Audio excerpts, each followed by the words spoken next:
হযরত ইউসুফ আলাইহিস সালাম ছিলেন হযরত ইয়াকুব আলাইহিস সালামের পুত্র এবং ছোটবেলা থেকেই বিশেষ গুণাবলীর অধিকারী।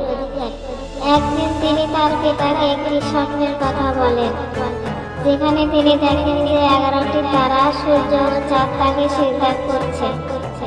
হযরত ইয়াকুব আলাইহিস সালাম বুঝতে পারেন এটি একটি বিশেষ ভবিষ্যদ্বাণী। তার ভাইয়েরা হিংসাশত তাকে একটি কুয়ায় ফেলে দেন। পরে এক কাফেলা তাকে উদ্ধার করে মিশরে বিক্রি করে দেয়। সেখানকার শাসক তাকে নিজের ঘরে রাখেন, কিন্তু এক সময় এক নারী তার প্রতি খারাপ উদ্দেশ্য নিয়ে আসে। কিন্তু ইউসুফ আলাইহিস সালাম সেই প্রলোভন থেকে নিজেকে রক্ষা করেন এবং কারাগারে চলে যান অন্যায়ভাবে। শেষ পর্যন্ত তার সততা ও প্রজ্ঞা দ্বারা তিনি রাজদরবারে জায়গা পান এবং মিশরের অর্থমন্ত্রী হন।